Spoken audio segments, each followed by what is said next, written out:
Farei aqui uma pequena reflexão na história de Esther. No finalzinho do livro de Esther, quando ela se viu em uma situação de ter que tomar uma decisão muito séria, ela estava diante da própria morte, porque naquele tempo não podia chegar na presença do rei sem ser chamado. E ela sabia disso e ela desafiou a lei da sua época. Esther, ela teve que escolher entre ela e os remanescentes ou os maus e injustos da sua época. Ramã, com o plano maligno dele, queria exterminar todos os remanescentes e já tinha data, dia e hora marcado para isso. E ela teve que tomar uma atitude muito séria. Muita gente diz que ela foi má, que ela foi maquiavélica, ela usou toda uma estratégia para denunciar Ramã.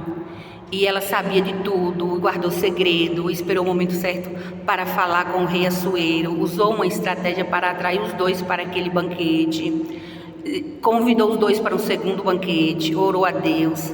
Mas Esther, ela era uma mulher que tinha senso de justiça. Ela orou muito a Deus e o próprio Deus inspirou para ela agir assim. Algumas vezes Deus nos inspira para agir dessa forma. Quando temos que escolher, fazer uma escolha muito séria, entre ter que presenciar o sofrimento dos maus, o castigo dos maus, ou ter que presenciar a morte dos remanescentes, a destruição do povo de Deus. Diante disso, a pessoa tem que fazer uma escolha. Esther escolheu, lutou. Esther defendia os remanescentes. Ela estava pensando no povo mais do que nela.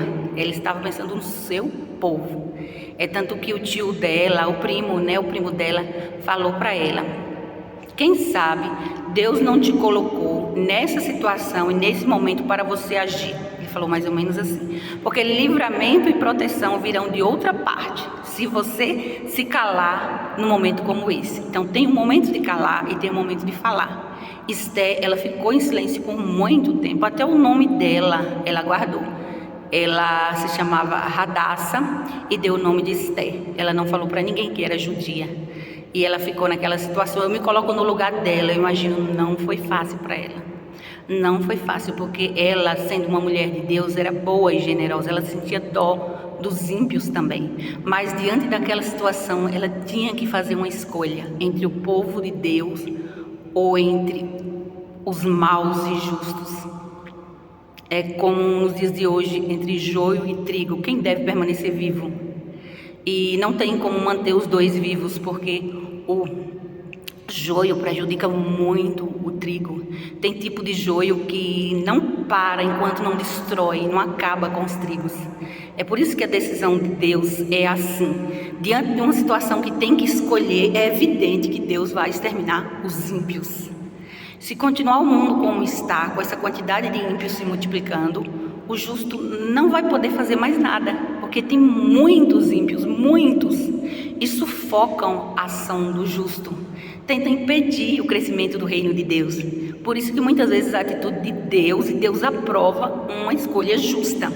Esther foi aprovada diante dos olhos do Senhor. Elias também, que tinha senso de justiça, foi aprovado diante de Deus. Mas não foi fácil para nenhum, nem para Esther, nem para Elias. Com certeza Sadraque, Mesaque e Abednego, eles já sentiram um medo, eu acredito que sim. Mas pela fé eles enfrentaram o rei. Mas sem dúvida, todo ser humano sente medo em algumas situações. Mas você não deve deixar se vencer pelo medo. Ore e peça coragem a Deus. Davi foi corajoso quando jogou aquela pedrinha na testa de Golias. Davi foi corajoso quando pegou aquela espada e cortou o pescoço de Golias, e ele fez certo. Se Davi tentasse um diálogo com Golias, não ia adiantar de nada. Se Davi se aproximasse de outra forma, não ia adiantar de nada. Golias era o próprio diabo, Satanás naquela época. Ele estava afrontando, zombando o povo de Deus, perseguia o povo de Deus. Tem gente que não se arrepende nunca. E muitas vezes nós temos que tomar uma decisão mais dura, às vezes severa, com a aprovação de Deus, não tenha dúvida, porque muitas vezes Deus age assim com justiça. Deus, quando está irado, muitas vezes age por meio de enfermidades e mortes. Deus pode abrir o chão e devorar as pessoas vivas. Manda terremotos, maremotos, vulcões em erupção, move o sobrenatural, mandou a chuva no dilúvio. As pessoas morreram afogadas. Mandou fogo para destruir Sodoma e Gomorra. Então é um Deus de amor, mas é muito justo também. Nos dias de hoje, nós estamos vivendo assim, dias que o fedor, o mau cheiro está subindo até as narinas de Deus, de tanto pecado acumulado, de tanta coisa. Então chegou um ponto que o próprio Deus não suporta mais. Por isso que as 7 taças se encheram até em cima, porque muita coisa. Então Deus dá ordem aos anjos para derramar uma por uma taça, porque essa quantidade de pecado, se Deus não tratar, mesmo com a sua ira, porque a ira de Deus é pedagógica, se Deus não tratar, aí não sobra ninguém vivo para reconstruir a história da humanidade, não vai sobrar ninguém para chegar vivo lá em Apocalipse 21. Se não fosse essa intervenção de Deus, por meio dos seus filhos, dos seus servos, dos remanescentes, que não tem só um grupo em um lugar, no mundo ainda tem, no Brasil, em Irecê e no mundo ainda tem pessoas sérias, ainda tem gente que ama a Deus, em especial no Brasil, porque o Brasil é essa nação que Deus escolheu, que Deus ama, que Deus tem aliança com o Brasil, mas Deus ama todas as pessoas desse mundo. Deus tem um amor muito grande. Deus não fica feliz com a morte do ímpio. Deus prefere que o ímpio se arrependa. Por isso que Ele dá tantas e tantas oportunidades. É porque muita gente não quer mesmo se arrepender, mas Deus dá muitas oportunidades mesmo. Quando a pessoa insiste em zombar, escarnecer, blasfemar contra Deus, cuspir na face do Senhor, Deus fica indignado, e não é para menos, não é verdade? Mas ainda assim Deus prefere o arrependimento, mas Deus não obriga ninguém a se arrepender. Deus deu livre arbítrio e jamais tirou, e jamais vai tirar o livre arbítrio, e Deus está mostrando isso. Em tudo a pessoa pode escolher, tudo nessa vida, tudo na vida é uma questão de escolha. Então a soberania de Deus não tira o livre-arbítrio. Eu posso escolher.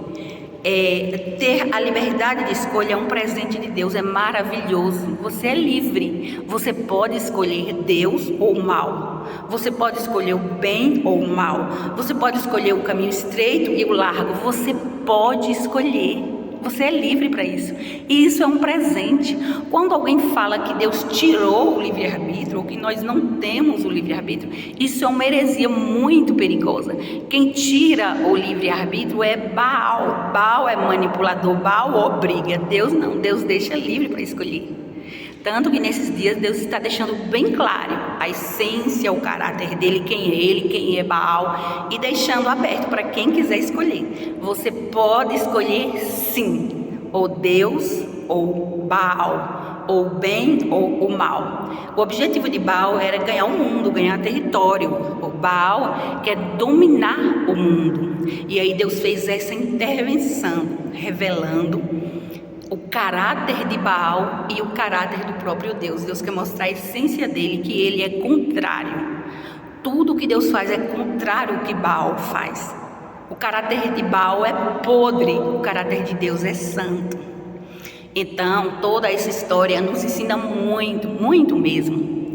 Você pode escolher. Se você não está ainda no lago de fogo, se você não está passando por esse tormento, você pode escolher sim, rejeitar a Baal e aceitar o Deus vivo e verdadeiro.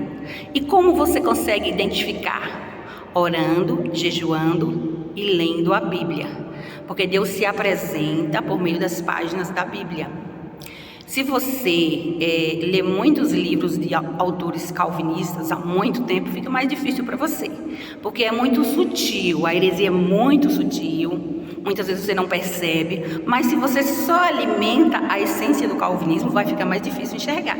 Se você deixar de lado os livros calvinistas e passar a ler a Bíblia, orar e jejuar e pedir confirmação ao Senhor, Deus vai te mostrar. E você tem tempo ainda para escolher, para rejeitar a Baal e aceitar a Deus. Se você quiser, ninguém é obrigado a nada, mas essa é uma oportunidade, um conselho que eu estou te dando. Ore, jejue e pergunte diretamente a Deus. Pergunte a Deus, peça confirmação a Ele sobre isso. Tanta gente já foi liberta, estava em seita durante anos e foi liberto, tanta gente. Tem gente que passa 10, 20, 30 anos fazendo macumba, feitiço, e depois se converte a Jesus. Tem gente que já fez sacrifício de vidas humanas, de animais, e depois se converte a Jesus. Deus pode todas as coisas, mas Ele sempre vai respeitar a tua escolha pessoal. Se você escolher o Deus vivo e verdadeiro, você não vai se arrepender. Ele é perfeito, Ele é maravilhoso, Ele é justo, Ele transforma, Ele aviva. Ele é teu amigo, Ele te protege, Ele zela, Ele cuida de você, Ele é perfeito, muito justo, sim. Ele pode se vingar, sim, se tiver motivos. É possível perder a paciência dele, mas demora muito. Ele é longânimo e misericordioso. Ele é maravilhoso. Eu falo de um Deus que eu conheço. Ele é perfeito, vale a pena conhecer esse Deus. A minha oração é que Deus te ajude a enxergar, que caia as escamas dos teus olhos e que você escolha a Deus. Através de Jesus, você tem livre acesso ao Pai. Que Deus te abençoe. Eu estou orando por você, acredite. Estou orando por você.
Tudo que fizer, faça de todo o coração, como para o Senhor e não para homens. A Bíblia diz que é melhor obedecer a Deus do que a homens. Toda vez que você se encontrar em uma situação, se você tiver que escolher entre agradar a Deus e aos homens, agrade a Deus, obedeça a Deus, e Ele vai te recompensar.